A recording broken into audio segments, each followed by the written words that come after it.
Good evening, good evening, good evening, everyone, and welcome to the Warcast. I'm your host Daily, reporting, almost live from snowy tops Norway, and this is the Warcast. We're at episode 6, I believe. Yes, I always forget which episode we are, but that's usual. We could take that as a kind of a good omen that we've done so many this year. I kind of skipped out on you last week, but I hope that you can forgive me because, things didn't align with me and Gunny, and we kind of decided that it wasn't gonna happen that weekend. But I have very good news, and that is that I have gotten this is the first appearance. I want to introduce Fuzz. Hi. This is Fuzz. He's the latest addition to the Warcast staff, which I've recently started with the Wenger and the Fuzz being writers for it. Since I felt that you guys have to meet him, I brought him on. So, welcome, Fuzz. I hate you so much, Daily.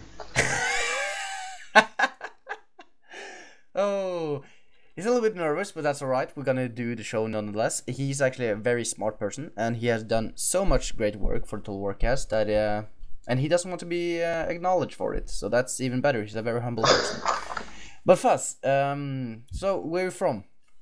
I'm from Dublin, Ireland. How old are you? 18. Cool. I'm 20. So, and I'm from Norway. So we kind of. Well, we're in Europe at least. But it's the beginning of something beautiful, I can tell. Yeah, it is. It's like a love relationship just bound to happen. We should write a book, 50 Shades of Daily.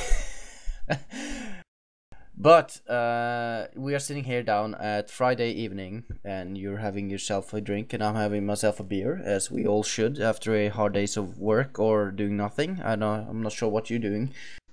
But at least we are gonna do the Warcast tonight, and it's episode 6. And first off, I just want to get off the news announcement, which is the Rally Point episode 10 from CA. Will and Craig are sitting down and talking about the latest edition, which is 2 new screenshots from the Teutoburg forest. Do I pronounce that right, Fuzz? You did. Anybody who is a German speaker would be very happy with you. It's not Teutoburg, but it's Teutoburg. So yeah, that was fine. Very good, thank you. You're welcome, Daily. So in the mire, or in the swamp where all of those legions, do you know how many? Wasn't it 14,000 or 20,000 Roman soldiers who got killed? It was near enough that it was I believe, 4 legions. I cannot recall. But it was something into the effect of it was a load of people basically that got slaughtered. Yeah. So Teutoburg Forest was an ambush. It's known for a Germanic ambush by the Germans, Germanic tribes, attacking the Romans, which is actually one of the most devastating attacks ever done on the Roman legions. They lost 3 legions, I believe. 4? It was 3 Roman legions. It was the 17th, 18th, and 19th legions, I believe. Oh, very good. Along with like cohorts and cavalry wings, but it was such a decisive victory for the Germanic tribes. It was the effective strategic withdrawal of the Romans from basically the region known as Magna Germania, but it's like just basically they retreated across the Rhine and established a border, like a frontier with the Germanic tribes. It is a major part of Rome too, a major part of history in itself. So, and I've read about it, though I can't remember a single thing about that article that I read in it. But it's a very huge part. And there's 2 screenshots. I'm going to give you the link to Rally Point. I'm probably going to give you the links to the screenshots as well. And also they showcase the new soundtrack. Very important. I'm going to give you, of course, a link to the YouTube for that, so you can listen to it and all that. It sounds very good. Kind of different from what our nostalgia feelings from Rome, but it's still very good. So I'm having my hopes up for a very good I am too. I was taken aback though. I thought Jeff Van Dyke might have been doing the soundtrack, but it turns out it was Richard Bello or Beto. I can't remember. But, me neither. But I promise you, we will give him just due as we did with Jeff Van Dyke in Shogun 2. Was it him who made the soundtrack for Napoleon?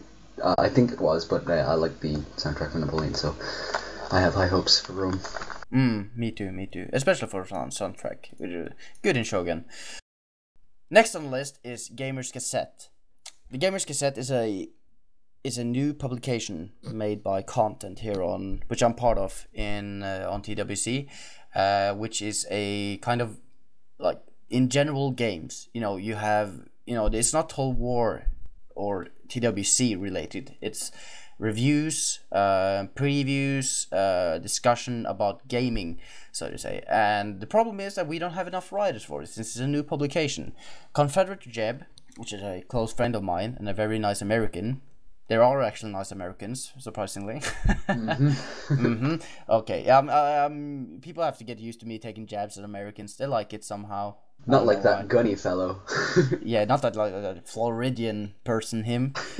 But Confederate Jeb is a very nice person, and he's the editor of Gamers Cassette. So I would like you if you could send him a link if you're interested. If you like doing reviews, the grammar. Don't worry about your grammar. Don't be shy. This is a very community-based, free kind of work. So we're not.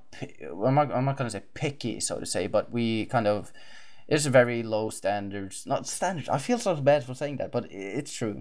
So, if you feel like you have anything to add, that you feel this is something you want to try out, send a message to the Confederate Jeb, and you have to write a test article or something like that to prove your worth, and you will see if you can add anything to the Gamers Cassette. He needs you, and I need you, because I'm in the Gamers Cassette as well. So it would be nice if you check it out. It would be also a good way to get out of your comfort zone if you feel you're too firmly embanked in, like, say, Total War games. It'd be a good way to experience other games and other titles. I don't mean to condescend or anything like that. Like, I'm not saying you're, but it would be a good way to experience something new if you feel you're too restricted in what you play. Exactly, which is Gunny, basically, who just plays Paradox games. And Crusader Kings 2, Crusader Kings 2, Crusader Kings 2. Crusader Kings 2. My god. Ugh. He's playing Crusader Kings 2 right now. He is. He is. It's a fun thing. Anyhow, check that out. Next is on We've Been Lazy, so we have 2 picture of the week and 2 unedited screenshots of the week. And we also have video of the month to discuss. Now, picture of the week 316, and unedited screenshot of the week 218 has been announced. ChewieMuse won the picture of the week, and VENONETTES won unedited screenshot of the week. Now, funny thing, keep with me. That's the latest one. The week before that, ChewieMuse won the unedited screenshot of the week, and picture of the week was won by VENONETTES. So they just switched around this week. So congratulations to those two. Great pictures. It seems that Navy Battles is really in this week, so that's really cool. Yeah, they're absolutely fantastic. I mean, like, big credit to both of them. Just like absolutely awesome looking. You should actually take a trip into the screenshot. Like after I took over for competition manager, I kind of realized how much work people put into these pictures, and it's like really amazing pictures. Even though they don't win, I feel bad because they deserve to win.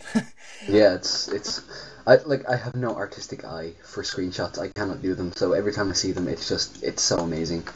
Yeah, and the worst thing is for example, we did the picture of the year recently, and the pictures there, it's something they could use for advertising the game. It's so good. It's like, why don't they some of them, who, for example, Marines, did a picture of Empire Total War where it's like Frenchmen and Englishmen fighting in the desert, like it's foggy, and it's really good. And he actually got 3rd place with that. And that's something that, CA could use if they wanted to. It's really good. It's really impressive.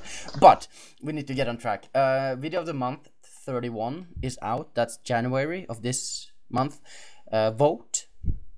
I'm gonna leave a thread. Leave a post. Of course, the main post, the Total Warcast post, and I'm gonna leave a link to it. Vote, or I'm gonna be mad. Also, video of the month 32, submit, is out, meaning that you can submit your videos. You can use other videos as well, but you have to, of course, give credit to the person who has made them, and ask them permission to use it in this competition. So yeah, but we have actually done all. Now we're done all of the introduction stuff that is like we talked about gotten away that. But this week I felt that we had to do a really good forum frenzy, since we have had a big announcement from CA, meaning that Suebi, Iceni, and Arverni, is that correct pronunciation? Yeah, you're fine. Okay, good.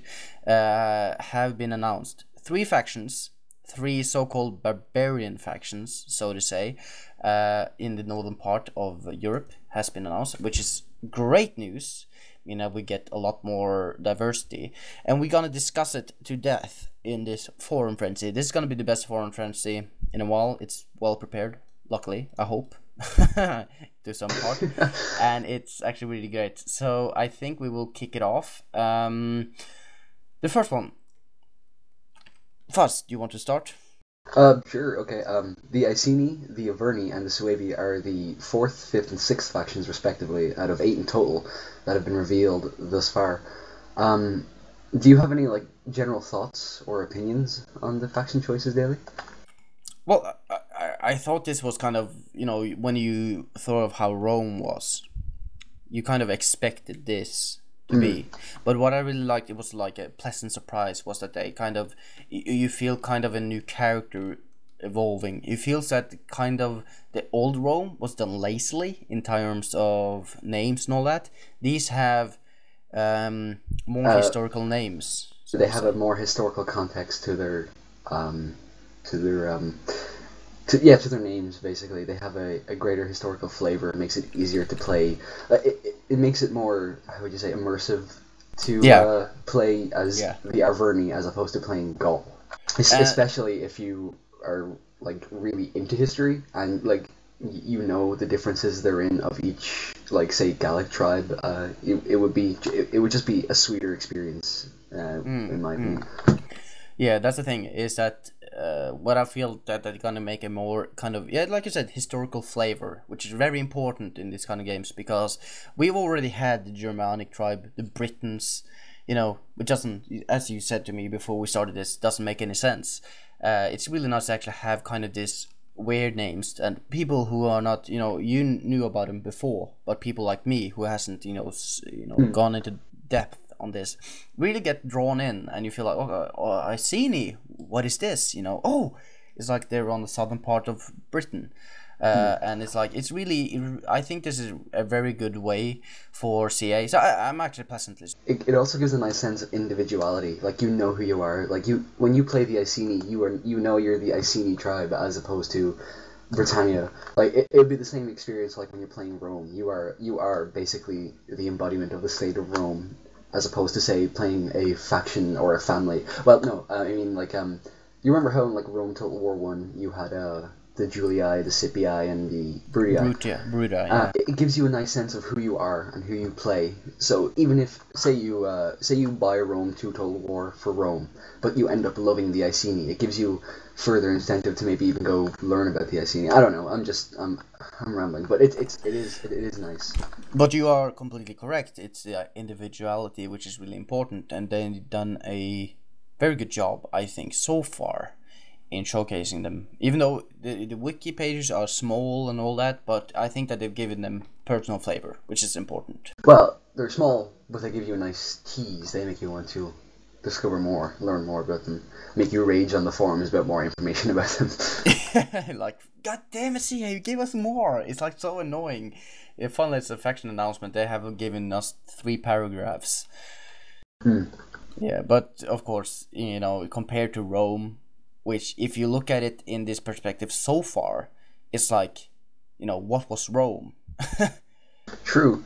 And even if you never played Rome, but you followed, say, Shogun 2 Total War, if you remember the releasing factions for how they release them, it's completely different. Well, it's not completely different. It's relatively the same, but they give you more in these previews, which is nice. Like, I remember in the Shogun 2 previews, they just give you the mon of the Japanese clan and then a brief text. But in this, you get like the campaign map location. You get a nice preview of a unit. Yeah. You know, it's pretty sweet.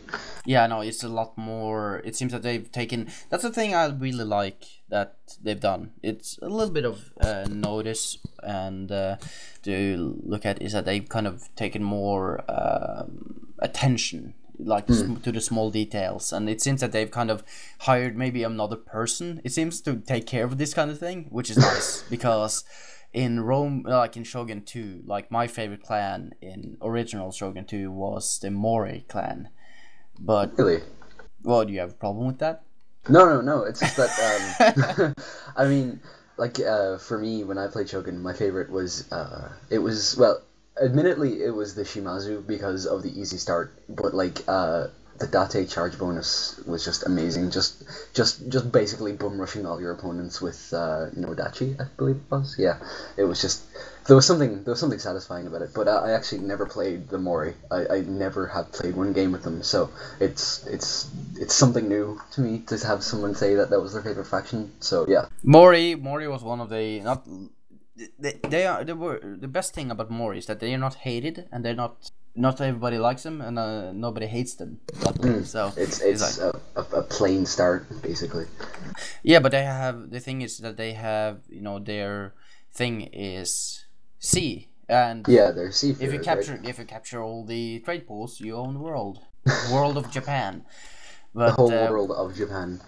But we're kind of derailing here a little bit. Yeah, we are. Do you want to hop on to the other topic? Sure. Okay. Okay. So the Iceni and the Arverni and the Suebi are the first factions to be presented to us that you could say are like barbarian. I mean, yeah. But anyway, what do you think of the contrast that these guys bring in comparison to like Rome, Carthage, Macedon? These are stereotypical beacons of civilization in a disorderly ancient world. So how do you feel about that contrast? I think it's nice because what I really want from CEA is a different play style. Now I'm thinking gameplay. I'm not thinking historical accuracy. What I want is the Iceni, Arverni, and Suebi needs different tactics than what Rome, Carthage, and Macedon have to use. But for me, from a cultural point of perspective, it's a nice contrast. It's basically a nice contrast in the sense that you're first given, of course, Rome and Carthage and Macedon factions you expect, and then it goes on to barbarian tribe. Well, not barbarian, but like cultural difference in between. I don't know. I like it too. Yeah. By the way, how do you feel about the choice of order? Do you feel that revealing Rome, Carthage, and Macedon was smart, and then releasing the other ones? Well, to be honest, I actually kind of expected the whole Rome and Carthage and the reveal first, but from Macedon, from Macedon onward, it's a bit of like. It seems almost random, but it isn't at the same time. I don't know. It's a bit of a surprise to me when each faction is revealed. Like when the Iceni were revealed after Macedon, that was a complete that just kind of took me by surprise because for you who are very interested in history, was it a pleasant surprise? Yes and no. I mean, a tribe in the British Isles was to be expected and should be in the game, obviously. But the Iceni, I didn't expect to be one of them.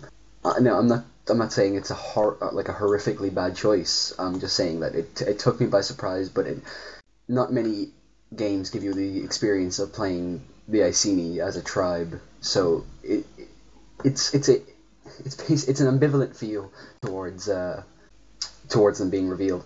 The Arverni and the Suebi are two factions that I completely expected to be in the game. It was especially in the region of Gaul. I expected either the Arverni or the Aedui tribe, one or the other, to be the full faction, as well as the Suebi. I expected a Germanic tribe, but the Iceni again were a tribe that, though expected, kind of took me by surprise. I don't know. Yeah, well, same here. But you are historically interested in this. So the Iceni, Arverni, and Suebi took me by surprise because I suspected they would do something silly like they did in Rome, doing something, like easy. having like a complete Gaul state, like that's a that would have been that would have garnered a more negative reaction if they'd done something like that. So I'm happy they didn't. Yeah, exactly. So see,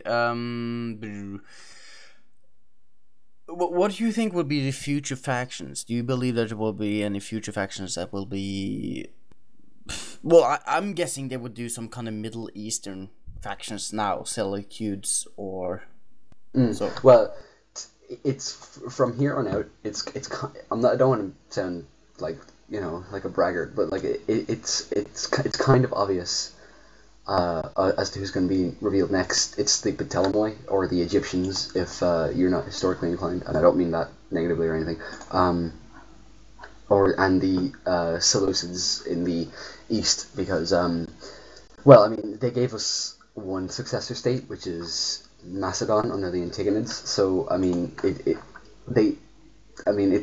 going to have to provide the two others to give that sort of how would you say, Hellenistic play style. Like if you want to play as an heir of Alexander the Great, as opposed to say Rome or any of the other barbarian factions. But I honestly thought they would add in an Iberian faction before the other ones came out, like the Iceni and the Arverni and the Suebi are flying factions, but I thought they would have one in Iberia, much like they did in Rome 1 Total War. That's actually something that surprised me as well, that they didn't add Iberia, or Iberian tribe, so to say. Something that surprised me, actually. And especially for a geographical region that was so important to, say, Rome financially. It kind of took me by surprise, but then again, I mean, you never know. It's a game. Yeah. So my prime concern is, as long as they don't go completely bonkers on the historical accuracy, I'm all right. No. Did you yourself? Did you want to see any particular faction represented in the game? Well, no. To be honest, I don't know, to be honest. I would like to. What I would like, as I've said, is a more of a maybe a more Eastern faction, which is well done, like in detail. Like you feel like you said, like a personal flavor to it. Because I feel like that's kind of being neglected. And if they're stretching the map a little bit to the right, as they said they've done a little bit, I feel like they should add a faction which is special in itself. That means that you really want to play them. Like, oh my god, this is something new. This is not something added in in Rome. So that's something that I want, because now we got everything we need. So yeah, far. like if you remember Purple Pajama Pants, Parthia from Rome 1 Total War, they're a very big player, especially if the map is extended eastward near India and up near the Hindu Kush region. And so to have them be playable would be awesome, because their main play style is like nomadic, especially early on in the campaign. It's more like horse archers and stuff like that, as opposed to very, very focused on infantry, like, say, the Ptolemoi or the Seleucids might be, or even like Rome, for example. So states like Parthia and, say, Bactria, which is another Hellenistic successor state, would be interesting to see if they're represented in the game, and especially then if the map does extend to, say, the northern fringes of India. You have the Mauryan Empire of maybe even like Chandragupta, which is Sorry. What did you call them? On the northern Indian. Oh, the Mauryan Empire. They were a. Have you ever heard of Ashoka the Great? Yeah. He's basically the ruler of the Mauryan Empire at its zenith, and it's congruent with the timeline that Rome 2 Total War will be set in. Okay. Because I had a interview with Jack Lasseter, and he said it's gonna be stretching to India. Which would be very. That's interesting because the Mauryan Empire at the time of Ashoka the Great and are basically the dominant force on the Indian Peninsula. It's equivocal to like say Rome after they basically conquered Europe in a sense. Yeah, They conquered they owned say the everybody's Mediterranean. house, so to Pretty say. much. It's equivocal to Imperial Rome essentially. So if like with okay, I guess it's official now, but with the map extending to the Well, to India. the thing is that that was something that Jack Lasset said, but I'm not sure if that's gonna be a faction itself. It's gonna be a rebel faction. I'm not sure what they're gonna do of it. I'm not sure if it's gonna be represented in a whole, as you said, with that emperor and the faction. But we'll see. That's the thing. He has said it will stretch a little bit further to the right, meaning east, and we'll see. That's pretty cool because the Mauryans would also be incredible trade partners. If you like say diplomacy games in Total War, the Mauryan Empire would be one faction you would like to trade with because of all the basically exotic resources they have. They would have as in real life because you have like certain spices and stuff like that coming from the east. But yeah, so if you like that type of game, if the Mauryans are at all represented in it, it'd be pretty interesting. We'll see. But let's move on. The Iceni engage with the Coritani and Britannic wing of the Atrebates tribe frequently. The Suebi also frequently raid their Gallic neighbors across the Rhine. Discuss the likelihood of Coritani and the Atrebates being playable factions themselves. Do you want to take that off? Sure. Again, if we have 8 base factions in Rome 2 Total War, and I know there's like whole discussions about that, but when you compare it to Rome 1 Total War, we had 3 base factions to start with. I mean, yes, in Rome 1 you could unlock them, and I don't know if you can unlock factions in Rome 2, but it's a better starting with with 8 factions. But anyway, onto the question. I don't know essentially if the Coritani and the Atrebates would be playable. I mean, it would be nice if they were. It would give you some. It would give you some different perspectives of tribes in the British Isles. But then again, I don't know. I don't know the path CA is going to take. Whether the factions will be unlockable. Well, whether they will be accessible through other means. I don't know. But it would be nice to see them playable. For you, the Coritani and the Atrebates, are they on the same level as the like the Iceni? Well, they would be. They would be enough to. They would be of enough power to challenge basically the Iceni. In terms of. Sorry. So basically, is that on the basic level? Do you think there's any specific reason why the Iceni was chosen as the playable faction? Do you think it's because of the location that it has the capital, as it said, that it's has a fundamental power base? Do you think it's something like that?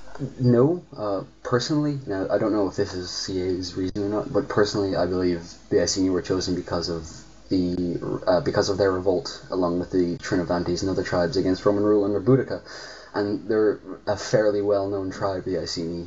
When you think of like Iceni, you think of Boudica or Boadicea, however you pronounce her name.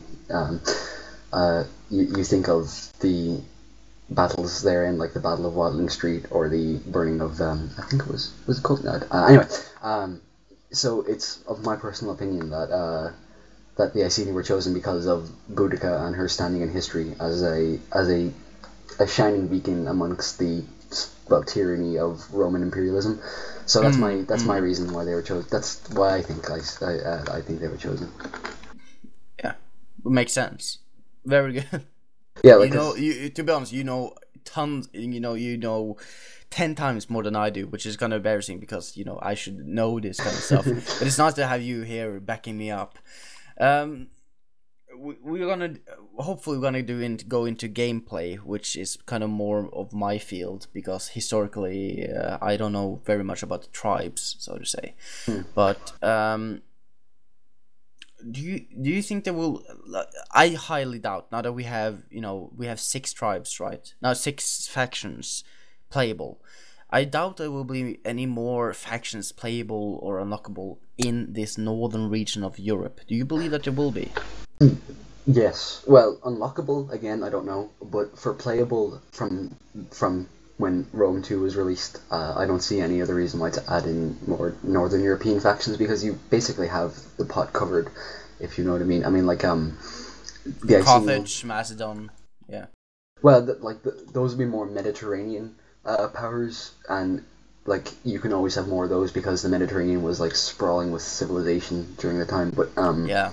Well, I suppose everywhere was, but I mean, civilization in which we have the most credible sources or like say fragments of evidence that they existed, with stuff like that. But again, I don't think there's any reason to add another faction to Northern Europe because I think it's with the Suebi, the Iceni, and the Arverni, you have a nice choice whether you want to conquer Gaul, Germania, or Britannia. Yeah. So you kind of have this Bermuda Triangle of death. Yeah. That's cool.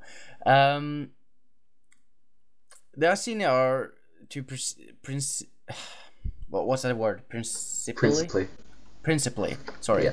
The Iceni are to principally make use of infantry combined with greater use of slings in battle. They are to also utilize war chariots along with light infantry. The Arverni are highly dependent on infantry as well. They are going to make use of javelins and devastating impact of the charge, led by elite warriors such as spear nobles and oathsworn. The Suebi themselves are heavily reliant on infantry and ambush tactics, as they are lightly equipped. Do you like the description of this is description from the wiki?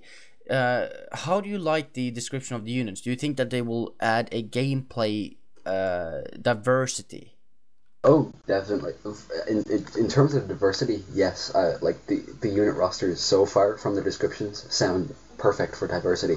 I mean, you have the Iceni with like war chariots. You have and like lighter infantry to support those chariots. You have the Arverni with very heavy infantry that will destroy you on the charge, and then javelins to add some flanking power into. And then you have the ambush tactics of the Suebi, which can counter basically both those if used properly. So in terms of diversity and tactics, the unit rosters sound pretty good.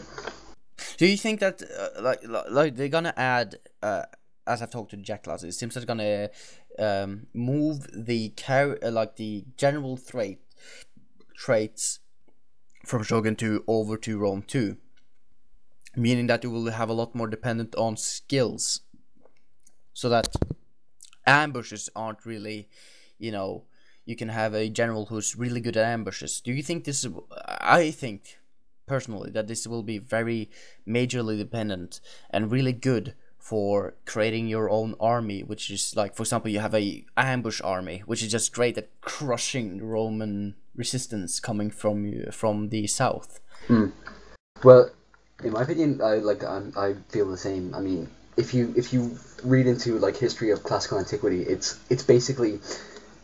It's like a story of great people and great leaders. Like armies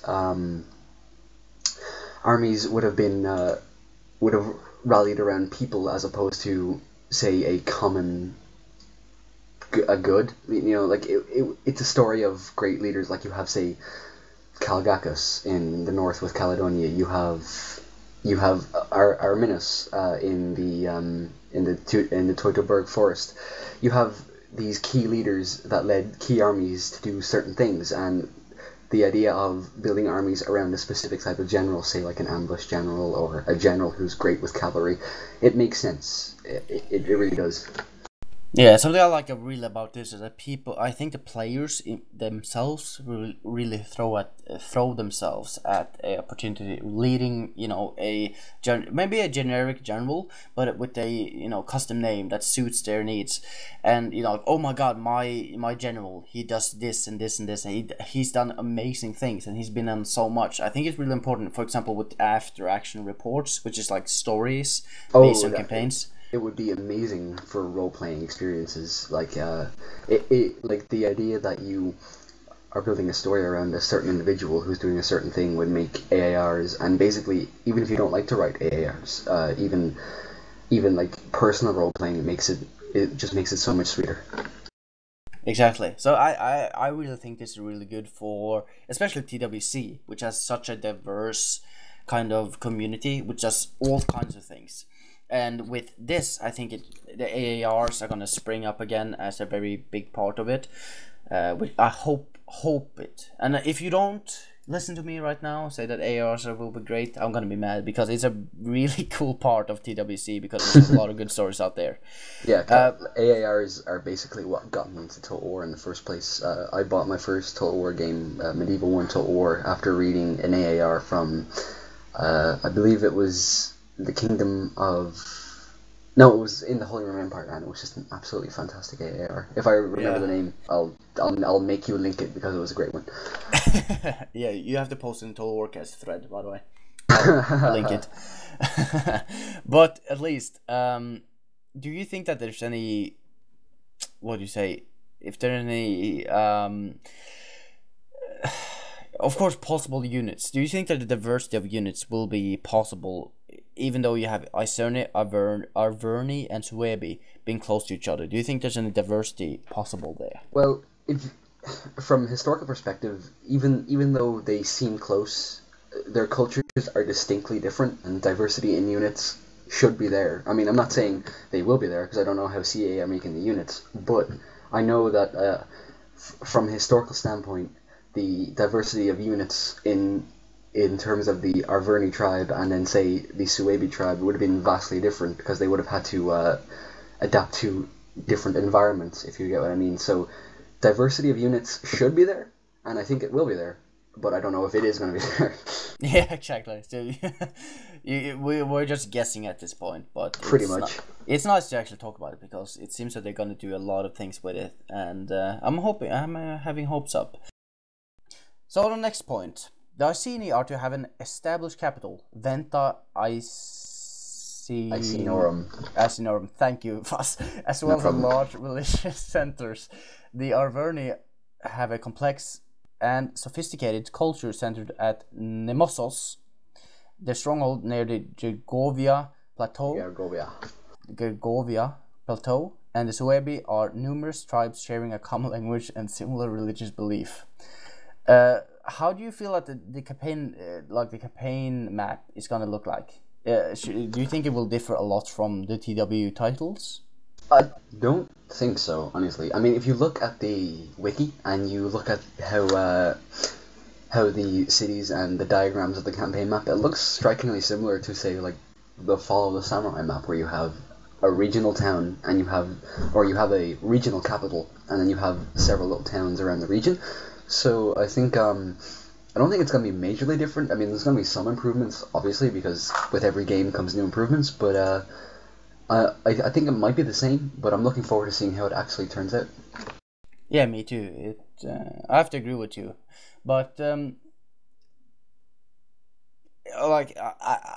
this next question is kind of hard for me to answer, because I have no personal personal wishes of what cities or region I want to see. But you, as the kind of the history geek, so to say, on the show, is there any cities and regions you wish to see present? I would love to see Alexandria and how Creative Assembly develop it, because from the Carthage preview, you had the Kothan, you had the War Harbor, it was all looking pretty damn sweet. Alexandria is one of the biggest cities in the ancient world at this time, and it would just be amazing to see how Creative Assembly project that onto a game, because much like Carthage, it's a port city, so it would be perfect for the combined battles of naval and land. And at this time, Alexandria is still firmly I wouldn't say firmly, but it's still a Greek city as opposed to an Egyptian one, after being founded by Alexander, though it's more of a mix of both cultures. So it would be really, really cool to see how Alexandria would be portrayed in Rome 2. That's one I'm definitely looking forward to. Another one would be possibly, I don't know how they're going to do or implement like changing cities, like how a city changes with time, but the harbor at Ostia in Imperial Rome would be a cool one to see because it was pretty big for its day. It would be comparable to the Carthaginian harbor at Carthage, obviously. Well, was it the Roman harbor at Ostia? Yeah, Rome is too far inland to have its own harbor. It's on basically the Tiber, and they had to colonize a small part of the Italian peninsula called Ostia, and it's called Ostia Antica if you ever want to look it up. Cool, thanks. Everyone, this is a history lesson, so just get to use that. I don't mean to sound like a complete jackass, but you know, I promise you, fast. This is actually quite interesting because Ostia. Okay, so basically, Rome wasn't close enough to the coast to have their own port, so they made a colony at Ostia, which is basically the main port for Rome. It becomes the main port for Rome. It's where the it's where, like, say, grain from Egypt is imported in, and over time the grain imports become too large for the port to handle, so they have to upgrade it, and it becomes the port known as Ostia, and it's known today as Ostia Antica because there's actually a city in modern day Italy called Ostia, so they have to differentiate between the two. Very cool. So the history itself is actually showing themselves in real life. But then again, Alexandria still would be one of the cities I am waiting to see because it's so major. It's so major that you have to have it. It's a pivotal city basically. It's equivocal to, say, Rome or Carthage in my opinion, especially for the Ptolemies in ruling Egypt because it was such a valuable city. So that is your wishes for. That's my one wish to see Alexandria mainly, but it would also be nice to see. I could go on for ages, but yeah, that'll be my main one. Actually, I have to agree with you. I've read some up about Alexandria. It's a great city. It turned out to be actually one of the greatest trade centers at that time, and I have to like when you say it, it's like, oh yeah, we have to Alexandria. So CA, get on it. And another thing, you also have the Pharos at Alexandria, or the lighthouse, the famous lighthouse of Alexandria, and that was in Rome 1 Total War, and I hope to see it again in Rome 2 Total War. So that's another reason to have Alexandria that's another reason to have Alexandria at the top of my list. I wish they will add all the kind of wonders of the world. Oh my god, the wonders of the world would be amazing to add in again. Yeah, I know. At Rhodes, you have the Colossus, and that would be amazing. Colossus on Cyprus, isn't it? Rhodes, sorry. It's a smaller island west of Cyprus. Yeah. I kind of forgot that. Sorry, as you can see, Fuzz is way more historical capable than me. And I'm a couple of the beers down the hatch, so. But our host, ladies and gentlemen. Our host, a drunken fool who doesn't know what's up and down, but at least he can edit videos and post podcasts. I feel like I'm being an insult to all the great podcasters out there. But at least we will move on to the next point. The economy of the Iceni is apparently sophisticated in terms that they make their own coins or mint their own coins. The Arverni are far more barbarian. They're like looters and raiders, just like the Norwegians, the Vikings, Danish, Swedish. Looting the English fellows. Yeah, those lovely fellows, and enjoy improved income from the artisans, as well as for example, Gaelic expertise in gold working. The Suebi is fairly Can you spell that for me? Isolationist. That means they're alone. Yeah, they're basically alone, and such. There's is a using words I can't paucity. It's like a small amount of trade outside of the Germanic tribes. A trickle of trade outside the Germanic tribes themselves, occurring only if a surplus of loot or slaves were available.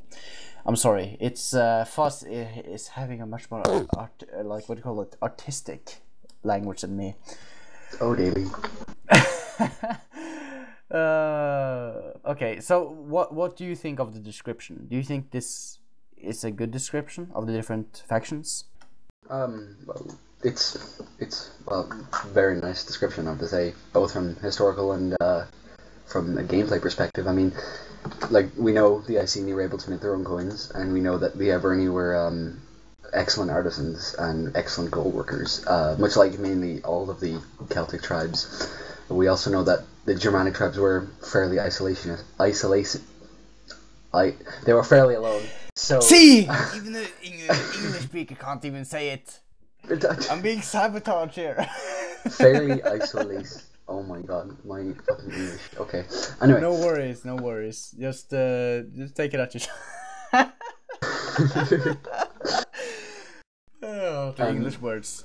They like being alone. We do know that trade along with the Germanic tribes was limited to basically the Rhine frontier. So it's I mean, it did extend further, but it was more prevalent upon the frontier of the Rhine. But yeah, it's fairly nice. I have to say though, the fact that the Iceni are able to mint their own coins is interesting, because I'm wondering if that indicates a change to the economy. Like, would we be able to mint coins that would be less valuable, like say inflation and stuff like that? Like, if you're familiar with the EU3 series, you can mint money to gain quick cash, but your money becomes less valuable over time. I wonder if we're able to do that in Rome in Rome 2 Total War, because that'll be very interesting. Well, I doubt it. Yeah, me too. I like it. Well, I don't think CA will go down to that. It would just be nice to see in terms of the economy. Yeah, it would be nice to see actually a kind of, you make a building, which is a mint coiner, and over a certain time you get this notification saying your currency has declined in, value. So eventually, but in saying that though, like, money or currency in antiquity is subject to inflation nearly every day, so rates would change every day in modern, like, if you were to put modern statistics to it and financial expertise, like, for inflation would just decrease and rise every day. It was crazy. But so it would be hard to implement, but like a change to the economy in some way would be nice. That's all I'm saying. Yeah. Maybe minting their own coins is like a building in one of the smaller regions of the state, and maybe it adds like additional income to your revenue. I don't know. Just keep it simple, as CA would. I'm not saying that CA is simple. I'm just saying that they don't like technical. Let's make Rome 3+. Yeah.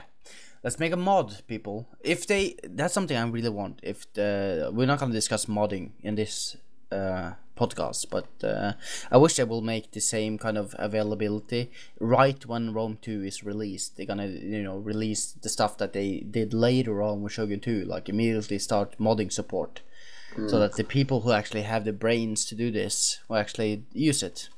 Yeah, I mean, it looks hopeful. I mean, especially with the Steam Workshop integration with Shogun 2, so it does look hopeful. However, it's certainly not the place to talk about modding with respect to Rome 2, because I could literally go on for an entire podcast about it. But all I will say about it is that it looks hopeful, but then again, I don't know. I would definitely like modding support. I mean, who wouldn't? Yeah. But to the extent of Rome 1 Total War, I don't see it happening, but I do see some level of modding. Well, me too. We are hopeful for the future. But on the next point, you already talked about the personal desires for the economy of Rome 2 Total War a little bit. You moved into it. You have the brave warlike faction, the Iceni, have the ability of invoking the goddess of Andraste. Do you know any history about Andraste? I do. Just say something, like, in general, about Andraste. Andraste was the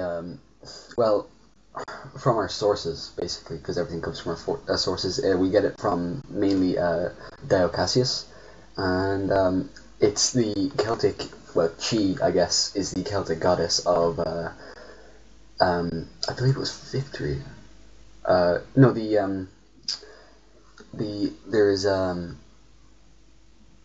Okay, let me start it again. We from our sources, Andraste is known to us from Dio Cassius as a predominantly Icenic, so it's like nearly exclusively Icenic war goddess that's invoked by Boudica in her struggle against Rome in AD 60. It could be related to a goddess known as Andate, which is a goddess of victory of other Celtic cultures. But then again, it's up to speculation, of course, as with everything in ancient history. But it's Andraste herself is a Icenic war goddess that's invoked by Boudica in her rebellion. It's like exclusively Icenic. Yeah. Okay. Well, that's good. We have to remember that this is the way that CA has determined how to interpret the history.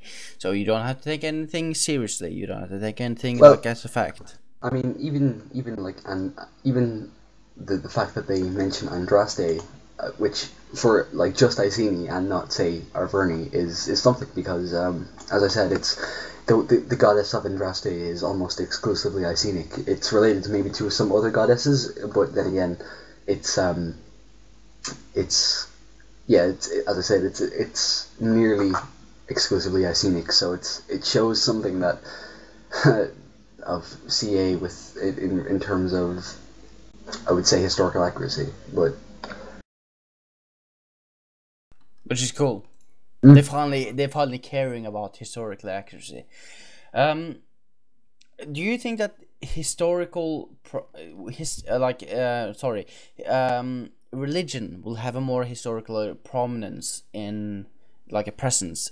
Maybe on the battlefield, but also on the campaign map. Do you think religion will be more, out there?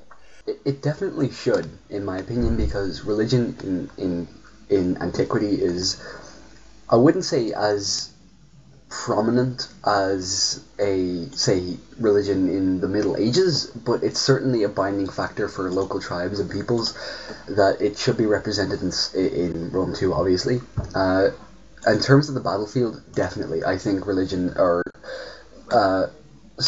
even say models of units holding certain odes to gods and goddesses should be implemented, because there is a reason why ancient cultures invoked certain gods and goddesses, because they had a genuine belief that they would succeed, they would have a greater chance of success were the gods on their side, which is why you have which is why you even have an entire part of ancient Rome, the Campus Martius, dedicated to the god of war. I mean, religion is certainly a binding factor in classical antiquity, and it should definitely be represented, in my opinion, in Rome 2 Total War.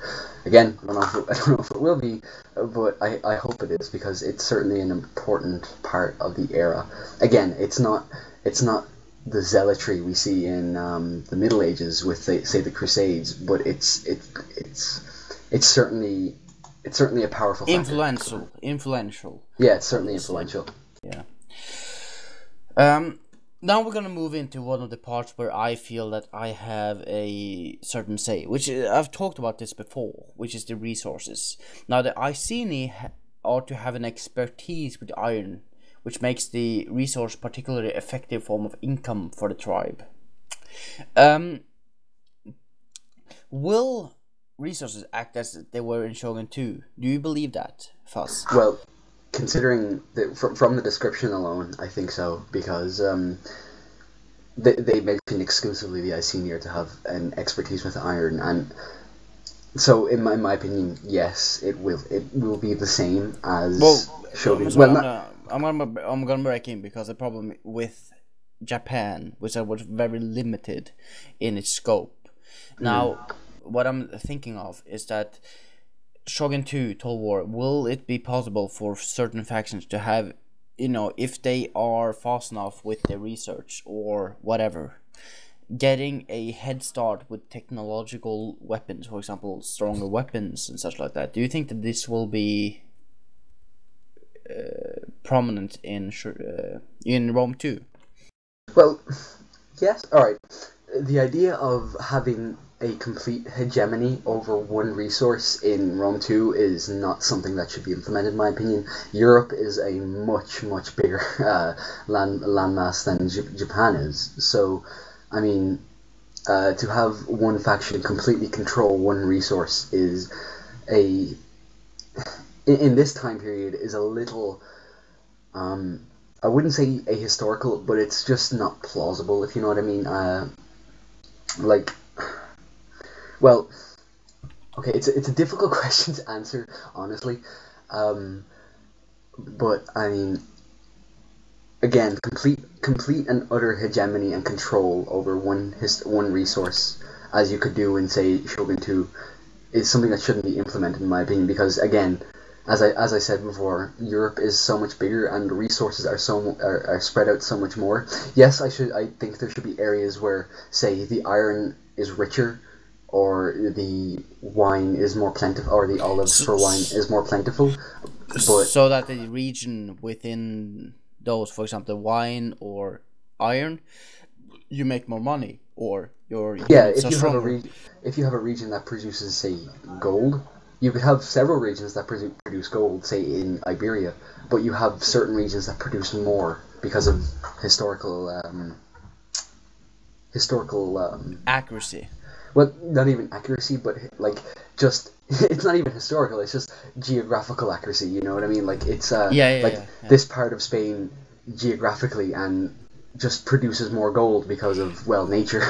I'm gonna ask a very hard question here, right here for us, and that is: do you believe, this is something I believe in, and do you believe that even though geographically how it was, do you believe that they should change the regions that were present just for a harder gameplay for the player, depending on which faction it chose? That brings in the question of balance, and I definitely think the game should be balanced. But to say put gold mines in Ireland, not that far. I know, but extremes like that should be avoided. But for the sake of balance, I can understand not doing certain things that would make sense geographically or geologically, even if you want to say it like that. But for the sake of balance, yes, I think there should be how would you say there's certain freedom in the terms of moving. There should be certain freedom in terms of development, but but extremes should be avoided, if you know what I mean. But still, the game should be balanced, if you know it. I don't think that Iberian tribes should be mega rich because they have earlier access to gold mines. But exactly. It would make sense if you think about it, but then again,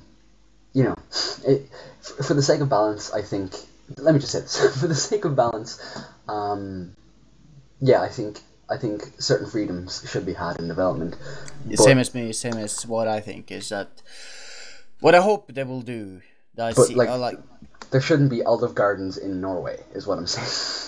Of course not. There shouldn't be olive garden in Norway because olive garden can't grow in Norway. That's what I'm saying. Extremes such as those should be avoided, if you know what I mean by see it. But then again, resources act as they act. I should think be used carefully. They should use sparingly, but should be used to such an extent that they will add a gameplay value that will add to the tactical gameplay of every new faction. That's the thing.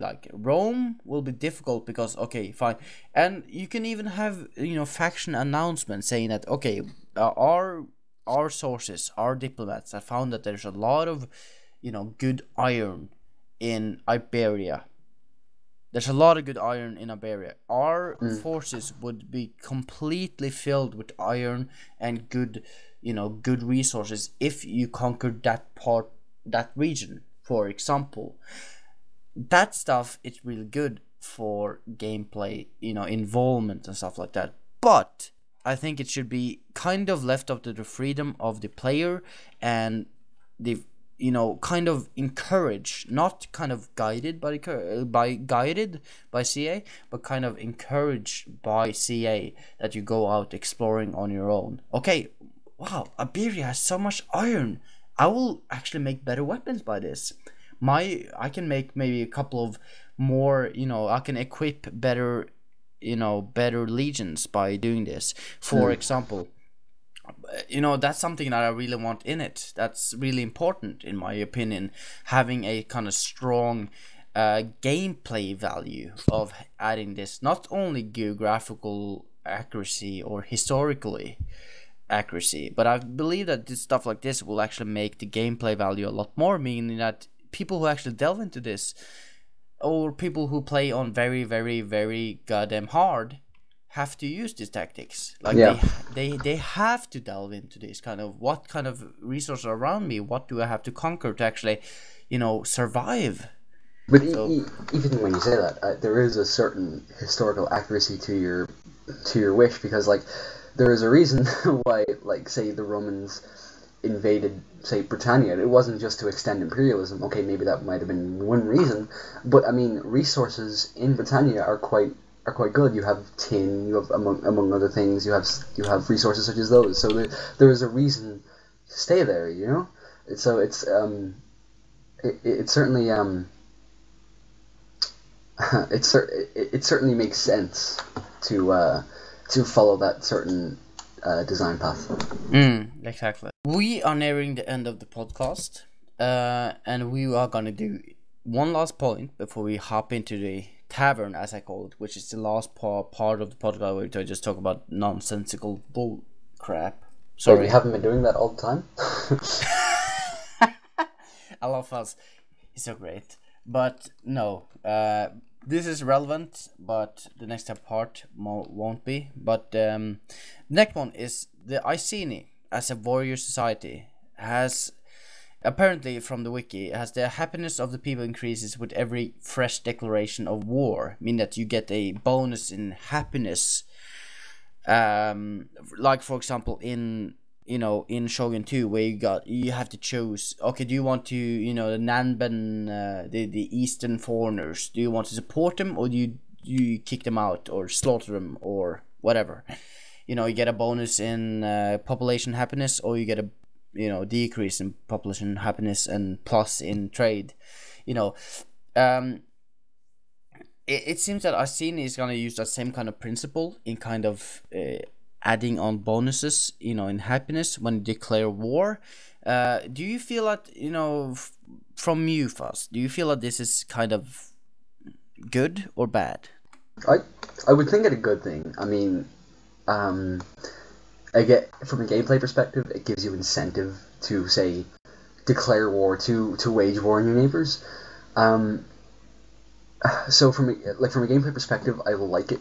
However, from the diplomatic side of the game is also something I feel should be stressed, because I'm not like banking on. I'm not like raging about it, but diplomacy in Total War is something that needs a major overhaul, in my opinion. And the fact that it's just that I think diplomacy or diplomatically faction, like, it should, from a gameplay perspective, I think it's a good thing. I mean, like you said, the Nanban trade decision you had in Shogun 2, it gave you like a dilemma basically, and you had bonuses and maluses for either side, so it gives you an incentive to do one thing, or maybe you want to do another thing. So from a gameplay perspective, yes, I think that's a good thing to have in it. But I have a question for you though. How do you think this will affect diplomacy? Do you think diplomacy will be altered to accommodate different factions, or will it be just a single diplomacy structure like we've had in the past? I hope it will change, because the thing is that you have Romans who, in the later stages of their empire, believe that they are, greater than everyone else because they're, well, greater. I hope it will, like, for example, if you're a barbaric nation, that you have to prove yourself. Like for example, crushing 3 of their legions in the forest, in the swamp. You know, just absolutely stabbing them in the throat, and they'll say, "Okay, this is our land. Get out." And then you just go to the diplomacy screen and say, "Okay, fine. Okay, we won't attack you. Just leave us alone." You finally get that kind of. I think that's very important if they can add that in. If you crush your enemy enough times, they kind of give in, which is very important for the barbaric nations in diplomatic views. If you're the Roman faction, you should go in the form of diplomacy, in the forms of being a very highly intelligent, maybe not intelligent, but very sophisticated nation. Like coming into your camp and saying, "Hello, you know, we're the Roman faction. We want to do either this or that, either succumb or die." So hello, I'm Mr. Roman, and this is Mrs. Roman. We will crush you. Personally, I think diplomacy needs like a total overhaul, in my opinion. Diplomacy in Total War games is the one area that is just not fulfilling at all to me personally as a player of Total War games. What would you like to change?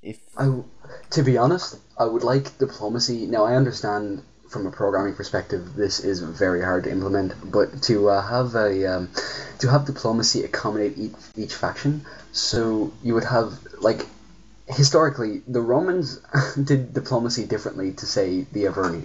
Like, they didn't do the exact same thing. They had different protocols, you could say. They had different ways of doing things, and to implement that in a game in a Total War game would just be amazing, because like I'm not discussing like AI or anything like that, just general design, just a general design of diplomacy.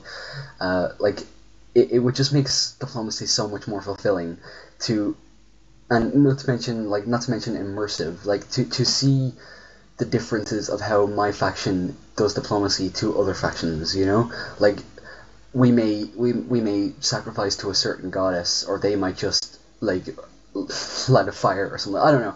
Something along those lines.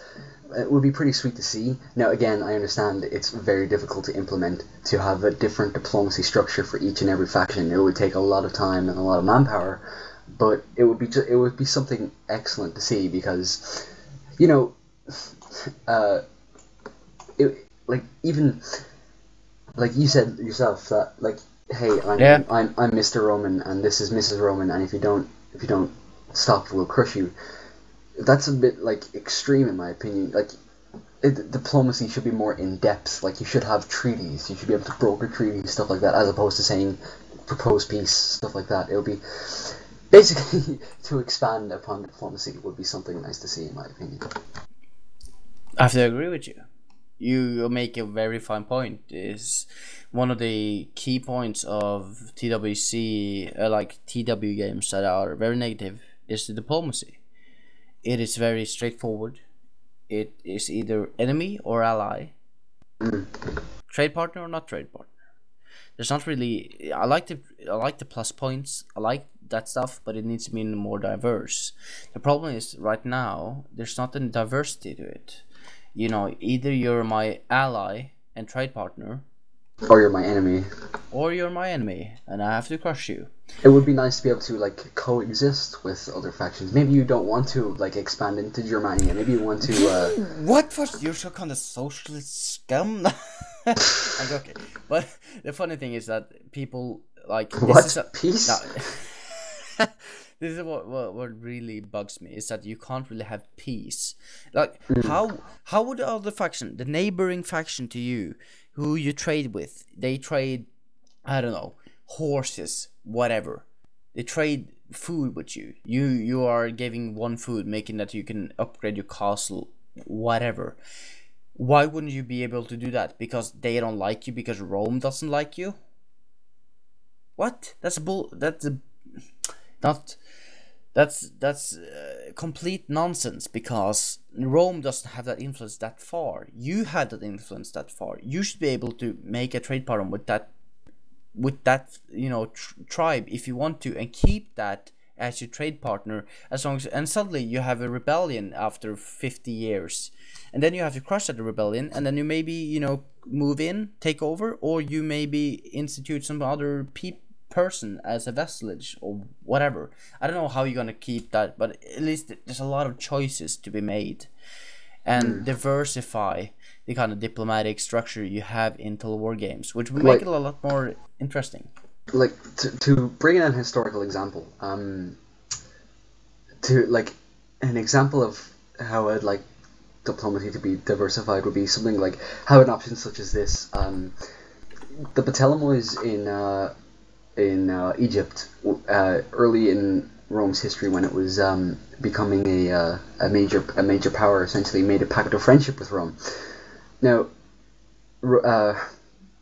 Rome itself, when they expanded into the east, conquering, say, the like defeating the Seleucids and stuff like that, expanding into Asia Minor, they didn't touch the Ptolemies. They lived in peace and harmony with them. Well, sort of, as far as the ancient world goes, in peace and harmony, because of that one pact of friendship that was made in a diplomatic agreement all those years ago, by the time the Romans conquered the East. So to implement stuff like that would be just be excellent, because when I play Total War, there are certain factions I just don't want to fight. I don't want to conquer absolutely everything. Yes, I get the game is called Total War and stuff like that, but at the same time, I just want to build my empire the way I do, and maybe I want to live in peace with the Iberian tribes for some reason. You know, that's what I want to do. I don't want to feel obligated to kill absolutely everything, because I just want to span my empire onto one path and live in relative harmony as best I can with the other peoples around me. And I think I think that is very important for people to realize that I think that Total War, if the Total War franchise is to survive, is that they have to move away from the way that they're acting right now, to actually realize that you can't have Total War. I understand people use the Total War like expression to, you know, talk about the Total War franchise, but you can't have that. That's complete nonsense, because Total War franchise have to move on. You can have games that move back and forth, but you have to have some kind of difference. Now, we are done with the Total War games. We are done with the warring everyone, and everyone hates you because you're that, no, that, or that. You're barbarian, you're civilized, blah blah blah. You can't make those differences. You have to make kind of gray, like shades of gray, and you have to realize that this is the way that it is. And you have to make approximately 50 shades of gray. The worst thing is that like Norwegian couples in Norway is actually attracting to this. They're gonna bind themselves up and slapping themselves on the ass. It's kind of funny, but the point is, 50 Shades of Grey is a really good example, not because of the, you know, BDSM human, you know, the housewife homemade this is still the Warcast, right? This is the Warcast, don't worry about it, it's fine. But what I'm saying is that you have to have the shade of gray if you're gonna make a kind of good game. You can't have black and white. That's not gonna work for this game, because I have so many different factions, and one faction is not black and another faction is not white. That doesn't work when you have so many different people. So I think that they should make the diplomacy, as you said, Faz, with really great point, that you have to make it diverse. So we'll see. But actually, I think that will wrap it up for our little rant. It's been quite a long time, but I think it's really good when we have 3 factions. We have a lot of good stuff to talk about. Should we move into the tavern? Why not? We might as well. Move into the tavern. We will see you in the tavern. Welcome to the tavern, the 9 swords, as I've dubbed it. There haven't been any activity on the 9 swords for, well, I don't know, for a year. Insufficient permissions. I don't count hours in activity on the tavern, to be honest. It was basically my post of off-topic stuff that you want to post. I think I have to go into the theme of Devia to actually get any stuff done, but we'll see. But first, what I really want to talk about here is the off-topic discussion. Is how did you feel that the Warcast went? Okay, I guess. Except for that Fuzz guy, I didn't like that guy. Well, I liked Fuzz a lot. The Fuzz guy is amazing. He has a lot of historical knowledge, and he actually he actually filled the entire Warcast. If it wasn't for him, I wouldn't know what to say. So, but you were kind of nervous, weren't you? I still am. It hasn't changed. Yeah, I know. But I know it's kind of hard to say that you just have to calm down, but you have to calm down right now. Just unwind. Aren't you drinking right now? I am. Pronounce a cheers or skål, as we say in Norwegian. In English? No, you just cheers. You just raise your glass and say cheers, and we drink a little. Cheers. Very good. Now, this is going to be a very long podcast. I know it's going to be, if you come this far, it's been a long podcast. But if you stuck with it, if you don't go out alive or listen to this on Sunday where there's nothing to do, I understand you. But remember that I'm going to, of course, as always, I'm going to try to keep up the good stuff and bad stuff and all that. So don't worry about it. You listen to the very best of the Warcast. So, Fuzz, how, you're the writer. How did you come up with actually presenting yourself towards me? Like, how did we meet? We met through Gunny, actually. I'm in Napoleonic Wars. I'm part of Gunny's regiment, and Daly came in one day out of nowhere, and I gushed like the fangirl I am. And that's how me and Daly met. Like I said, okay, you're in. Like there's no hesitation in my voice. I gave Daly roses and chocolates, and he fell in love with me, and that's how that happened. Yeah, it's really actually quite nice because Fuzz is a very energetic. He's not actually part of con stuff yet, so but I'm working on change that. We're working on that, but it's kind of what is expected. But we are working on that. But so far, Fuzz is official part of the Total Warcast staff. Same with the Wenger and Gunny and me, of course, daily. And we are working very hard on getting Fuzz into the con and stuff and all that. But that doesn't really matter as long as you're part of the Total Warcast, because that's all that matters. Total Warcast is where the party's at, babes. Yeah, I'm not gonna, but the last couple of weeks where I've done the Darth Vader, I've done the Steph, I've done the Dragonborn interview, everything like that.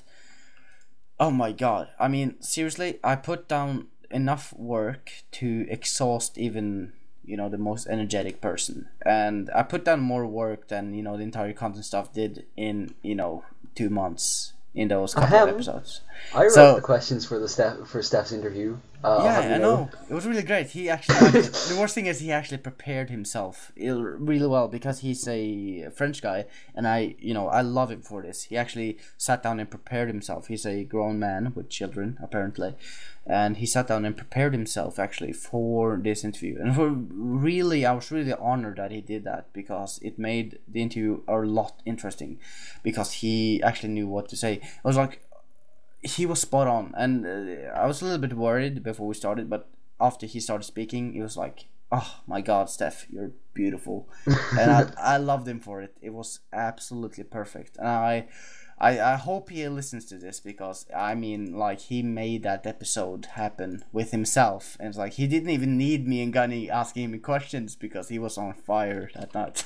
Yeah, that was a pretty sweet interview. Yeah. So, but we've had a good year so far. I hope it will happen, and I hope that you will join me for another episode, Fuzz. I will force you on it. You don't. You just have to say yes. Fuck. Oh, yeah. But there's nothing to worry about. We had a great show. By the way, first, when you get into, do you want to expand? Is there anything dreams you have with the Total Warcast? Is it like any romantic dreams? Not romantic in terms of me and you running down the beach naked, but I mean like in terms of Total Warcast and you? Is there anything you have of dreams that you want to speak to the audience? Sorry, I got lost that me and you were running down the beach naked. I mean, do you not saying that we would, but I'm saying that's my boss, ladies and gentlemen. I have no decency, but what I'm saying is that... God, no. Is there anything you want from the Total Warcast that it can give? I want my money, bitch. Okay. I'm perfectly okay with it. Don't worry, I'm not gonna change up anything anytime soon. I mean, what do you want? Like, do you feel that there's any positive things you can get from the Total Warcast that will benefit you in further life projects? Well, if you're interested in doing podcasts, it's a good basis on how to do them, I guess. It's also if you're taken aback by TWC in some way, it's a good way to get your bearings in on it, because that the Warcast gives you a nice lowdown on what's going on TWC and stuff like that. But for me personally, though, there's nothing really I want out of it. I mean, if that's what you meant. But for those who might want something out of the Warcast, I don't know. It depends on what you're looking for, really. No, I'm just wondering if, for example, if you want to use it to become a more outspoken person, or you want to use it for, becoming a better writer, or... okay. Now I understand what you mean. Okay. For me, I just like listening to the Warcast, and it's pretty sweet to be, doing something with the Warcast now. Like I've listened since like season 2 was when I first started listening. So I'm not the oldest member, but I've listened for a while, so it's pretty... I wouldn't worry about season 1, to be honest, because that's kind of random. But but yeah, we're kind of rambling right now, but it's nice. I feel like important to introduce Fuzz to Fuzz is new to the stuff. The Vanguard hasn't been on since he joined the content staff. I got him into content staff because he did writing for me, as Fuzz has done. Very, very good writing, actually. I'm actually quite impressed by what he's done. And he doesn't take credit for anything, just so you know that, but he has done really good. Shut up. Yeah, he says that a lot. But I really want to thank you for listening. I've been Dowley. I do too. If you could listen to me ramble for that amount of time, holy hell, you deserve a medal. You deserve a medal. And if you have been listening to this so far since season 1, I congratulate you. You've been a true fan of the Total Warcast all this while. I really want to thank Fuzz for joining me. He's been a great companion so far. Yeah, but I hope that he will continue to be a great companion through these months that we have ahead of us, and I hope that all of you will continue to follow us. I know this has been a long episode, and I apologize for that, but still, it's been a very interesting episode. I really like what we've been given in historical accuracy, and of course in terms of the new factions that have been brought to us to Rome 2. Hope you enjoyed it, and I hope you enjoy your weekend most of all. But other than that, and your week, of course, before we get on to the next Warcast. Fuzz, do you want to say goodbye? Goodbye, everybody. I love you all. He does, and I love you all too. And we will see you next week.